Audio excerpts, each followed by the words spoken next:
И на долго очекуваната тема за денеска. На долго очекуваната и на широко очекуваната како тема за крај за денеска. на емисијата денеска. Да, Ајде, кажи кај беше 2 дена. Полека.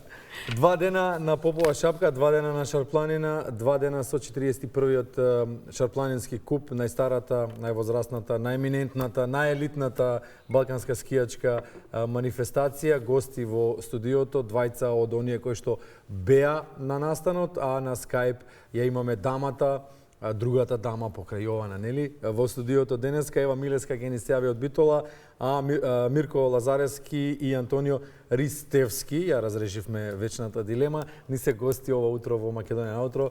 Дечки, добро утро, добро ни дојдовте. Добро утро и благодариме на поканата.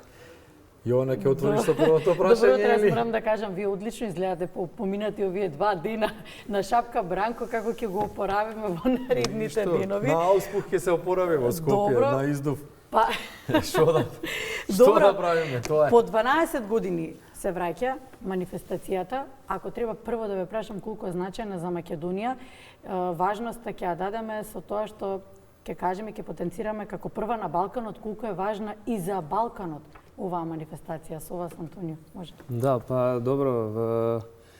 Да, долги 12 години не се одржи Шарпланинскиот куп во Македонија. Ние имавме, како скијачка федерација, имавме организирано 2 години поред као државно првенство, меѓутоа беа на Мавро, бидејќи условите не дозволуваа на Попова шапка да одржиме меѓународен надпревар, бидејќи условите кои што треба да ги задоволат тие меѓународни ФИС надпревари имаат некои посебни критериуми кои што треба пред се ние самите да ги запазиме, за да можеме и да повикаме надпреварувачи, па и елитни надпреварувачи, за да биде тоа секако што треба по стандарди на Меѓународната скијачка федерација. По 12 години еве се укажа можноста и условите. Оваа година имавме доволно снег на Попова шапка.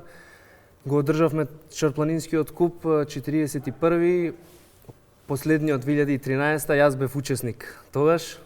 Од тогаш го памтам, не многу, меѓутоа памтам дека беше доста голем настан, со многу публика, многу надпреварувачи, имаше доволно снег и тогаш. И потоа памтам дека тешки беа условите и снегот и не можевме да ги одржиме. Оваа година го одржавме.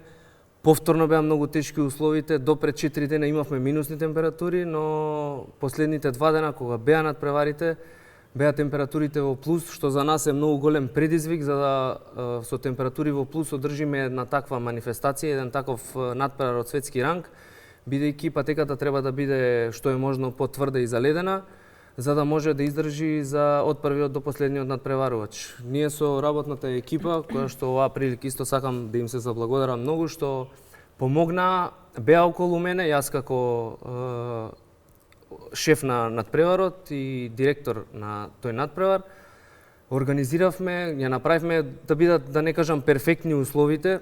Перфектни за условите кои што владеа. За условите за кои што владеа, за овие плюс температури. И ќе напоменам дека последниот ден, организацијски пред почетокот на надпреварот, се соочивме со уште еден проблем во последната стрмина, каде што бил надпреварот последните години, немаше снег. Излегоа камења и моравме стартот да го качиме повисоко. Целта да биде повисоко за повторно да ги запазиме сите стандарди и параметри на Меѓународната скијачка федерација, за да можеме да го одржиме надпреварот, бидејќи имаме технички делегат од Меѓународната скијачка федерација и условите ги направивме, па можам да кажам дека на крајот излезе одлично надпреварување. Што беше проблем и за нас, па мораше ратракот да не носи до. Да, добро, Антонио, паметите во 2013 рековте, последниот пат и вие тогаш бевте учесник, а сега во поинаква улога.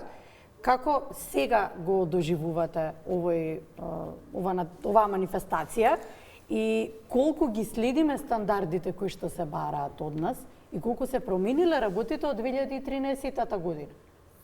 Па токму тоа што го кажав, јас во 2012-2013 беа последните 2 што ги памтам и кои што учествував.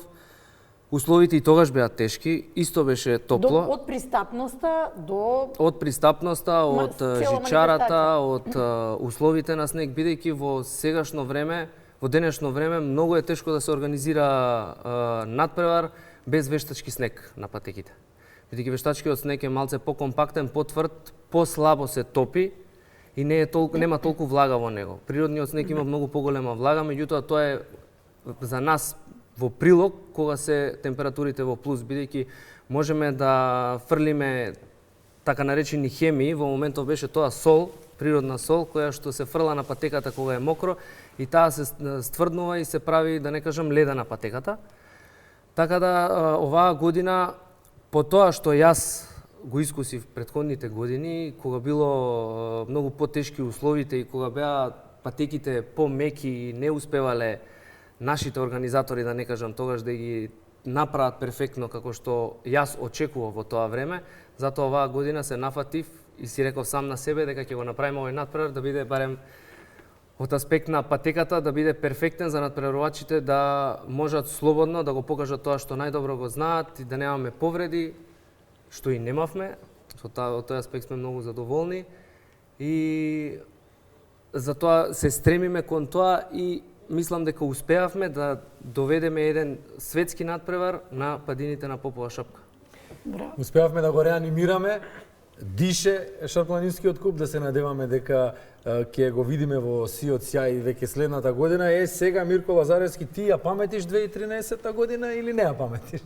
Па да, ја паметам. Паметам дека бев дете, бев со татко ми Се уште на си шапка. дете, но добро. Бев со татко ми на шапка и ги гледав оние скечи кои тогаш се надпреварува. Го гледав и него, тогаш ми беше идол, сега ми е тренер. Тешко тебе. Високи стандарди како надпреварувач, уште повисоки како тренер. Кажи слободно, така. еве ние ќе кажеме. Па така е. Така води обично по принцип. Добро, трето место не е лошо, не? Да, бев првиот ден четврти, вториот ден бев втори, во вкупното пласирање бев на третото место. За малку Задоволен? ти избегаш шарпланинецот? Па да, задоволен сум, секогаш сум задоволен кога ќе одадам максимумот, не жалам за ништо, така да. Каде тренирате, каде вежбате, како кои ви се можностите? Па преку лето обично тренираме по глечерите или во салите, има неколку сали во светот. Тоа е затворен скечки центар, каде што има ледена плоча и е доста ладно, па се прават доста добри подготовки.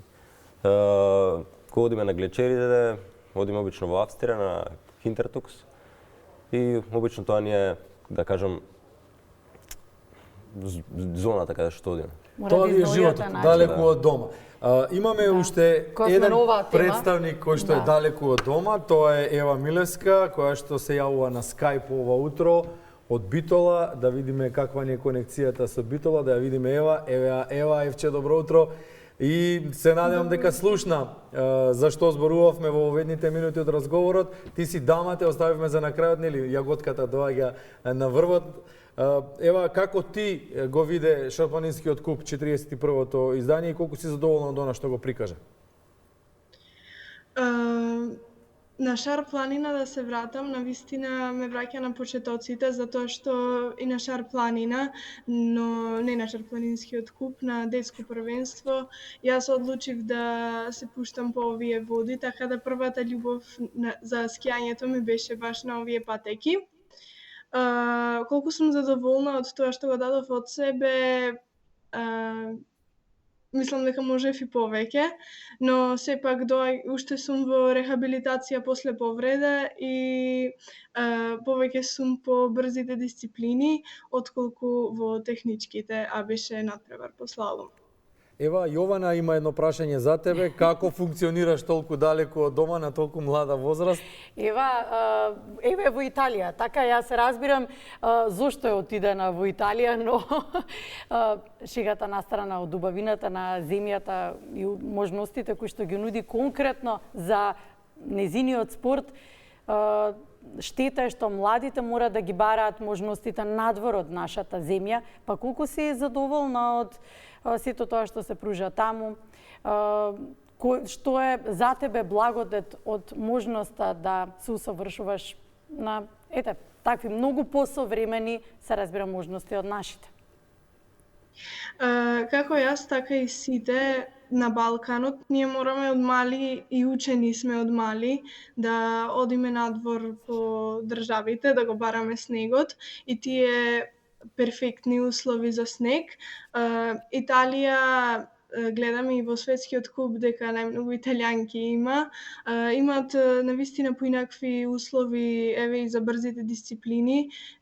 Ние на Балканот немаме такви услови, се работи за многу сериозни тренинзи, многу голема организација и стази кои што се многу долги и спремни. Така да. Добро, Ева, Јас сум многу задоволна. Ќе ти заблагодариме прво за тоа што се врати дома да учествуваш на Шарпланинскиот куп, а потоа и дека по напорните 2 дена на Попова шапка еве најде време утрово да не поспиеш, туку да се јавиш во живо на програмата на македонската телевизија. Те очекуваме повторно со нови резултати. Тука сме да презентираме се што ќе постигнеш во кариерата. Поздрав до тебе и до твоето семејство кое што безрезервно те поддржува. Се враќаме ние во студиото. Благодариме, Ива. Да, ќе ми дозволиш некако на крајот на разговорот ги слушнавме младите, крајот, Мирко не и Ива, крајот. да, при крајот. Ги слушнавме, но сепак не можеме сениорите да ги занемариме тука. Сега во улога на тренер, како сениорите треба и ги инспирираат младите? Со оглед на тоа дека верувам дека освен тоа што сте биле идол, сега сте и тренер, верувам дека поминувате повеќе време заедно. Во кој дел не само на спортот, туку го градите него како професионален спортист? Да, така е. Истото се случуваше и со мене. Сега малце ќе биде може и емотивно мојот тренер Иван Лесевски, кој што неодамна почина пред 2 години. Сега малце се навраќам на тие слики кога он беше со мене на Шарпланинскиот куп. Сега сум во истата улога јас на него. Више сме 6 години заедно. Пред се скијањето не гради како личности. Од аспект на одговорност, дисциплина, култура, начин на живот, бидејќи скијањето е спорт во кој што нема касно станување, нема касно легнување, бидејќи све се одвива преку ден, особено наутро, секогаш сме станати рано наутро 6-7 сат, па некогаш и во 5 се станува. И начинот на живот кој што го практикуваме во скијањето, кога ќе го пренесеме во нормалниот живот, ни дава многу поубава слика за самиот живот, бидејќи сите работи можеме да ги завршиме преку ден. И сето она што јас му го пренесувам на него, пред се како треба да се изгради како личност и школото кое што го учиме, бидејќи и јас и он сега учи факултет за физичка култура тука во Скопје. Јас сум и магистриран таму, на докторски студии запишан, така да за ништо не жалиме, бидејќи самиот спорт не има научено, па би кажал на тежок начин на живот, кој што сите други аспекти во животот ни стануваат после полесни.